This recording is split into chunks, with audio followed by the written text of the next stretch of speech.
Hello friends, स्वागत है आप सभी का तैयारी एस्पिरेंट में। आज आपके लिए लेकर आए हैं इकोनॉमी से रिलेटेड 250 महत्वपूर्ण वन लाइनर्स को। तो चलिए फटाफट रिवीजन करते हैं, समय ना देर करते हुए। योजना आयोग की स्थापना कब हुई थी?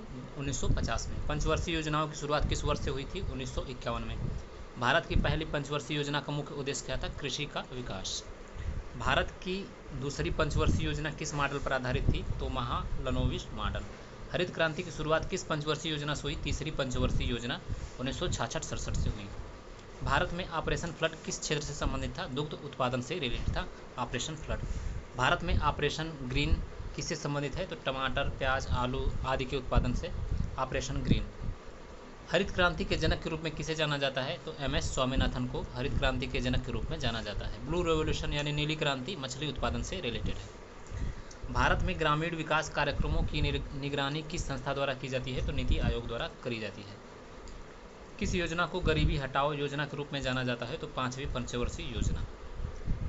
1991 में भारत में किस प्रकार की आर्थिक नीति अपनाई गई थी? तो उदारीकरण, निजीकरण और वैश्वीकरण आर्थिक नीति अपनाई गई थी। भारत की मिश्रित अर्थव्यवस्था का तात्पर्य क्या है? निजी व सार्वजनिक क्षेत्र के सह अस्तित्व को मिश्रित करके अर्थव्यवस्था सुचारू रूप से संचालन करना। किस योजना में पहली बार लक्ष्य निर्धारण की अवधारणा आई? तो दूसरी पंचवर्षीय योजना में। औद्योगिकीकरण को प्राथमिकता किस योजना में दी गई थी? तो दूसरी पंचवर्षीय योजना। भारत में योजना आयोग के स्थान पर कौन सी संस्था गठित की गई थी? तो नीति आयोग को गठित किया गया। भारत में हरित क्रांति के तहत सबसे अधिक उत्पादन गेहूं का हुआ था। बैंकों का राष्ट्रीयकरण कब हुआ था? तो 1969 में। बैंकिंग सुधारों की सिफारिश किस समिति ने की थी? तो नरसिंहम समिति। भारत में उदारीकरण की प्रक्रिया 1991 में आई थी। भारत की पहली योजना किस मॉडल पर आधारित थी? तो हैरोल्ड डोमर मॉडल। भारत में योजना का अंतिम वर्ष कौन सा रहा था? 2017। योजना आयोग का अंतिम उपाध्यक्ष कौन थे? तो मोन्टेक सिंह अहलूवालिया। नीति आयोग के सीईओ कौन है? तो सरकार द्वारा नियुक्त किया जाता है नीति आयोग के सीईओ। भारत में गरीबी रेखा का मापन सबसे पहले किसने किया था? तो दांडेकर और राठ लोगों ने किया था। हरित क्रांति में किस प्रकार की फसलों का प्रयोग हुआ है? तो HYV हाइब्रिड बीजों का उपयोग किया गया। भारत में श्वेत क्रांति के जनक कौन है? तो वर्गीज कुरियन को श्वेत क्रांति के जनक के रूप में जाना जाता है। ऑपरेशन ब्लैक बोर्ड प्राथमिक शिक्षा से रिलेटेड है। ऑपरेशन ट्विन लाइट का संबंध टीकाकरण से रिलेटेड। भारत में गरीबी उन्मूलन हेतु चलाई गई पहली योजना कौन सी थी? तो अंत्योदय योजना। प्रधानमंत्री रोजगार योजना किस वर्ष प्रारंभ की गई थी? 1993। मनरेगा अधिनियम किस वर्ष लागू हुआ था? 2005 में। भारत में बैंक राष्ट्रीयकरण के समय कितने बैंक राष्ट्रीयकरण हुए थे? 14 बैंकों का राष्ट्रीयकरण हुआ था 1969 को। RBI की स्थापना 1 अप्रैल 1935 ईस्वी को। भारत में नोट छापने का अधिकार किसके पास है? भारतीय रिजर्व बैंक के पास है। भारत में मुद्रास्फीति मापन का प्रमुख सूचकांक क्या है? उपभोक्ता मूल्य सूचकांक CPI। भारत सरकार का प्रमुख राजस्व स्रोत क्या है? GST। भारत का सबसे बड़ा सार्वजनिक बैंक कौन सा है? तो भारतीय स्टेट बैंक है भारत का सबसे बड़ा सार्वजनिक बैंक। भारत में माइक्रो फाइनेंस का प्रमुख उद्देश्य क्या है? ग्रामीणों को वित्तीय सहायता। भारत में सबसे पहले किस राज्य में सहकारी आंदोलन प्रारंभ हुआ था? तो महाराष्ट्र राज्य में सहकारी आंदोलन सबसे पहले प्रारंभ हुआ था। 1991 के सुधारों का मुख्य उद्देश्य क्या था? अर्थव्यवस्था को खोलना। उदारीकरण का क्या अर्थ है? नियंत्रणों को हटाया जाना। निजीकरण का अर्थ है सरकारी उपक्रमों का निजी हाथों में जाना। वैश्वीकरण का अर्थ है वैश्विक आर्थिक एकीकरण। 1991 में सुधारों की प्रेरणा किससे मिली? IMF और विश्व बैंक से ऋण। भारत में LPG मॉडल किस वर्ष अपनाया गया था? तो 1991 ईस्वी में। 1991 में भारत के वित्त मंत्री कौन थे? डॉक्टर मनमोहन सिंह। नई औद्योगिक नीति किस वर्ष लाई गई थी? 1991 में। विदेशी प्रत्यक्ष निवेश का शुरुआत भी 1991 में हुआ था। भारत में आर्थिक उदारीकरण का लाभ किसे सबसे अधिक मिला था? तो सेवा क्षेत्र को।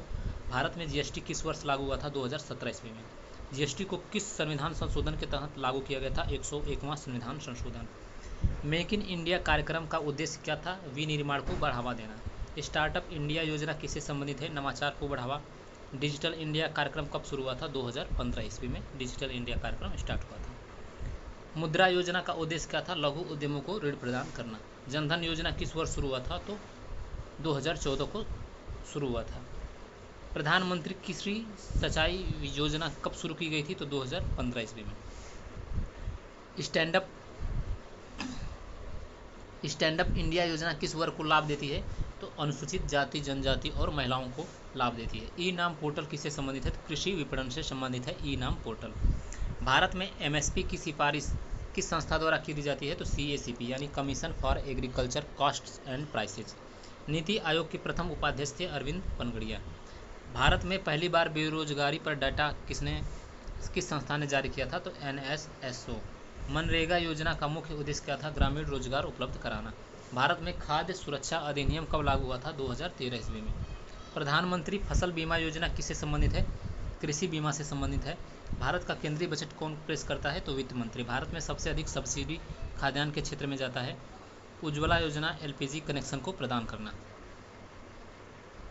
सुकन्या समृद्धि योजना का संबंध है बालिकाओं की बचत योजना।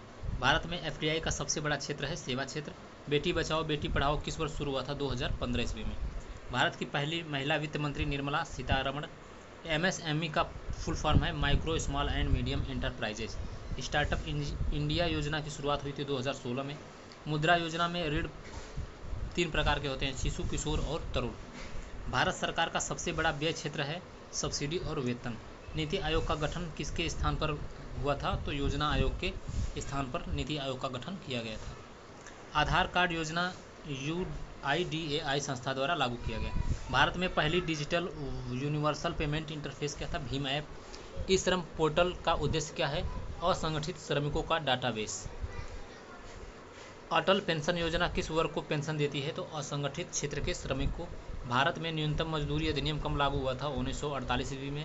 भारत में मेक इन इंडिया कार्यक्रम किस उद्देश्य से शुरू हुआ था? विनिर्माण क्षेत्र को बढ़ावा देने के उद्देश्य से शुरू हुआ था।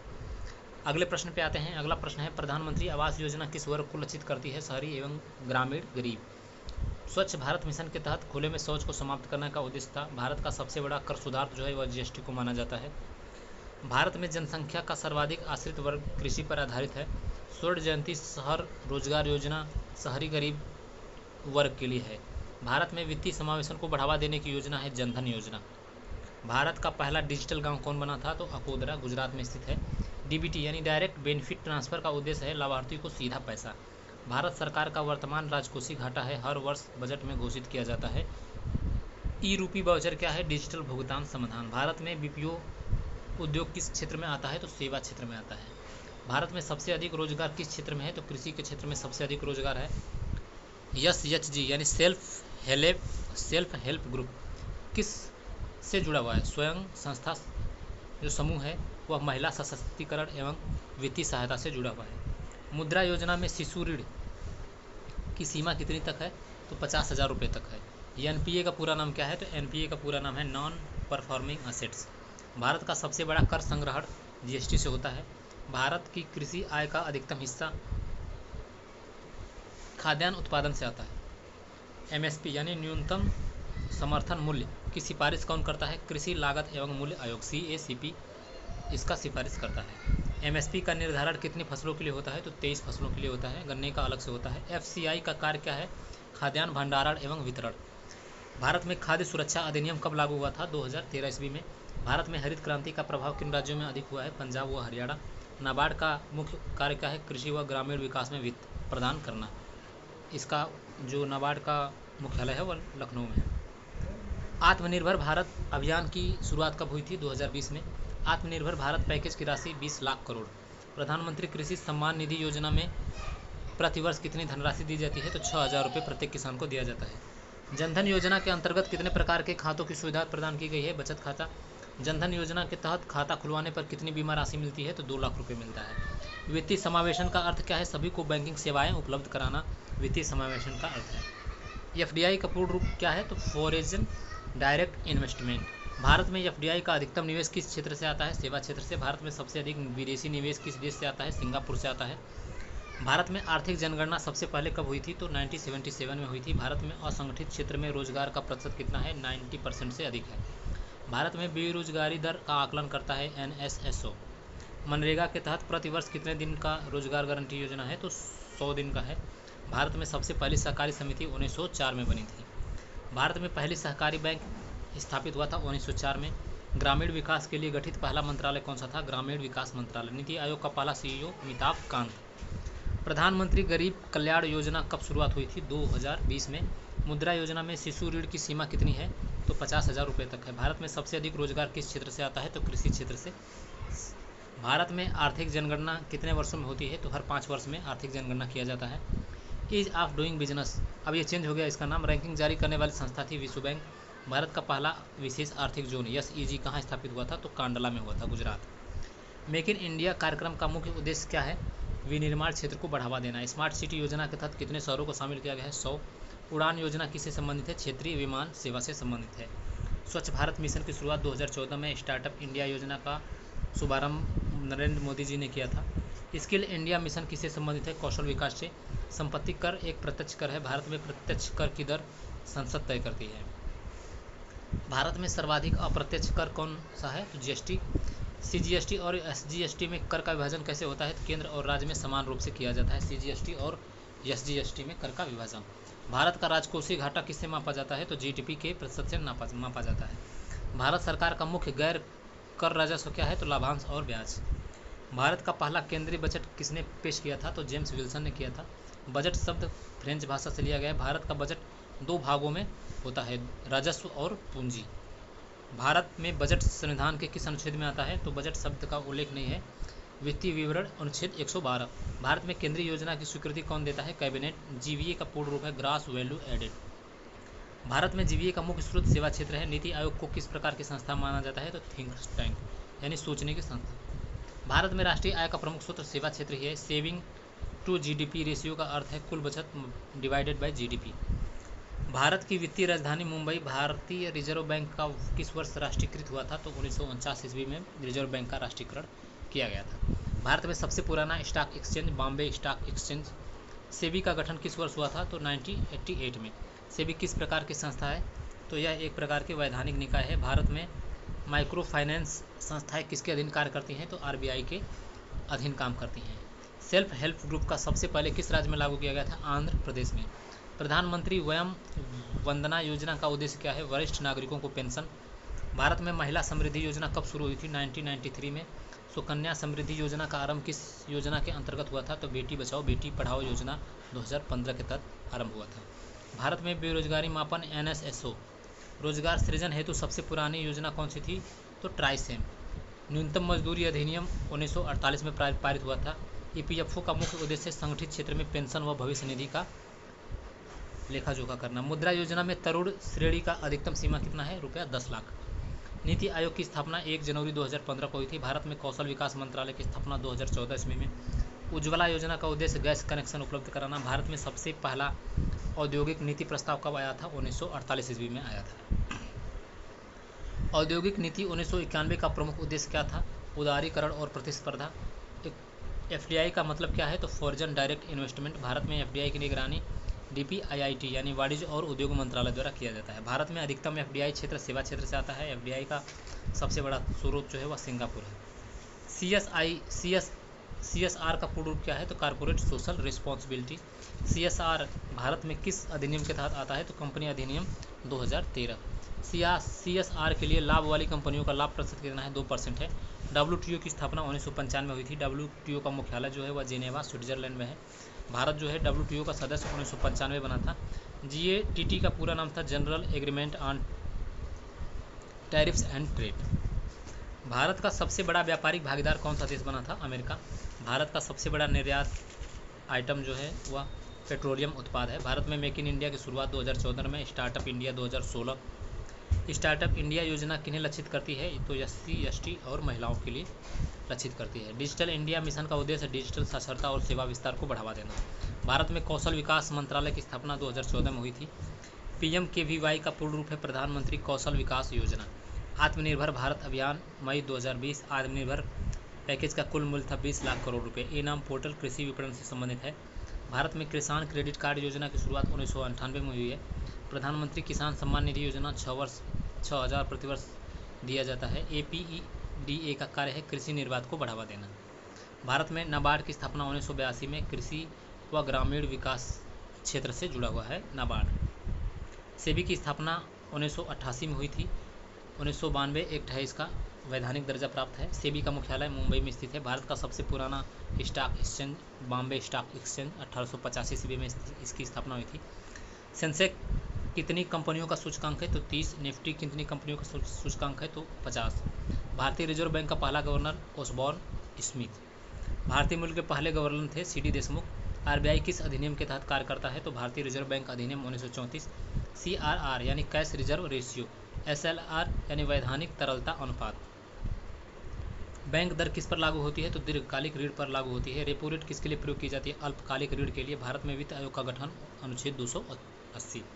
पहला वित्त आयोग बना था 1951 में। 15वां वित्त आयोग गठित हुआ था 2017 ईस्वी में।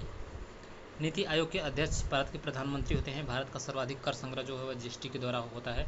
भारत में बीपीएल निर्धारण के लिए सबसे पहले समिति बनी थी लकड़वाला समिति। गरीबी मापन के लिए तेंदुलकर समिति बनी थी 2009 में। रंगराजन समिति ने गरीबी रेखा शहरी क्षेत्र में बताई थी 43 रुपये प्रति दिन। ट्राइसेम योजना का उद्देश्य था ग्रामीण युवाओं को कौशल प्रशिक्षण प्रदान करना। मनरेगा अधिनियम 2005 100 दिन का कार्यक्रम। प्रधानमंत्री श्रम योगी मानधन योजना का उद्देश्य असंगठित क्षेत्र के श्रमिकों को पेंशन। ये सब क्वेश्चन रिपीट हो गए। आगे आते हैं अगले प्रश्न पे। भारत सरकार का प्रमुख गैर कर राजस्व क्या है? लाभांश और ब्याज। जीडीपी ग्रोथ रेट का अनुमान कौन लगाता है? तो राष्ट्रीय सांख्यिकी कार्यालय एनएसओ। भारत में आर्थिक जनगणना सबसे पहले 1977 में हुई थी।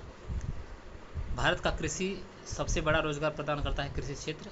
एनएसएसओ का पूरा नाम है national sample survey office. Bharat में स्टैगफ्लेशन का अर्थ है मंदी के साथ महंगाई। बहुराष्ट्रीय कंपनियों का मुख्य लक्षण क्या है? तो एक से अधिक देशों में कार्य करना। भारत में सार्वजनिक वितरण प्रणाली का उद्देश्य क्या है? तो गरीबों को सस्ता राशन प्रदान करना। एफसीआई का स्थापना हुआ था 1965 में। पीडीएस के तहत वितरण के लिए प्रमुख वस्तुएं क्या है? चावल, गेहूं, चीनी। भारत का पहला खाद्य सुरक्षा कानून अधिनियम आया था 2013 में। प्रधानमंत्री गरीब कल्याण योजना किससे संबंधित है? राशन वितरण से संबंधित है। भारत सरकार द्वारा one nation one ration card योजना 2020 में स्टार्ट हुआ था।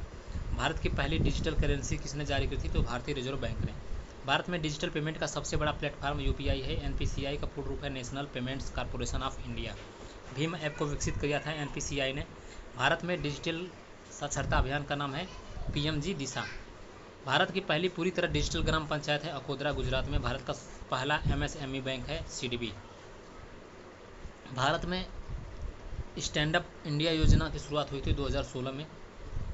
प्रधानमंत्री जन आरोग्य योजना का मिशन है आयुष्मान भारत। आयुष्मान भारत योजना के तहत 5 लाख की राशि के लिए स्वास्थ्य बीमा है। भारत में सार्वभौमिक स्वास्थ्य कवरेज योजना के अंतर्गत है राष्ट्रीय स्वास्थ्य नीति 2017। भारत में एसडीजी के लक्ष्य हैं 17 गोल हैं कुल। भारत का एसडीजी सूचकांक कौन जारी करता है? तो नीति आयोग जारी करता है। भारत की पहली जलवायु अनुकूल बैंकिंग गाइडलाइन कौन सी थी? तो RBI climate risk guidelines 2022। One sun one world one grid किससे जुड़ी हुई योजना है? तो यह सौर ऊर्जा से जुड़ी हुई योजना है। भारत में जल जीवन मिशन किससे संबंधित है? तो ग्रामीण घरों में नल का कनेक्शन। स्मार्ट मीटर योजना बिजली उपभोग मापन। भारत की सबसे बड़ी बीमा कंपनी एलआईसी। भारत में पहला इंफ्रास्ट्रक्चर इन्वेस्टमेंट ट्रस्ट किसने शुरू किया था? तो आईआरबी इंफ्रा। भारत में सार्वजनिक वित्त का प्रमुख घटक है कर और ऋण। केंद्र और राज्य के बीच कर का बंटवारा कौन करता है? तो वित्त आयोग करता है। भारत में वन हेल्थ का तात्पर्य क्या है? तो मानव, पशु और पर्यावरण का सामूहिक स्वास्थ्य। भारत में एमएसएमई की नई परिभाषा कब लागू हुई थी? 2020 में। भारत सरकार की समर्थ योजना किससे जुड़ी हुई है? तो वस्त्र उद्योग में कौशल विकास। भारत में यूडीवाईएएम पोर्टल यानी उद्यम पोर्टल एमएसएमई का पंजीकरण। भारत का सबसे नया भुगतान बैंक कौन सा है? तो इंडिया पोस्ट पेमेंट्स बैंक। तो ये रहे इकोनॉमिक्स से रिलेटेड 250 वन लाइनर के रूप में क्वेश्चंस। आपको वीडियो कैसा लगा, प्रश्न कैसा लगा, कंटेंट कैसा लगा? अच्छा लगा तो लाइक करें और चैनल को ज़रूर से ज़रूर सब्सक्राइब करें ताकि ऐसे अन्य टॉपिक्स पे एक साथ सभी टॉपिक्स को कवर करते हुए आप कम समय में फास्ट रिवीजन कर सकें। धन्यवाद।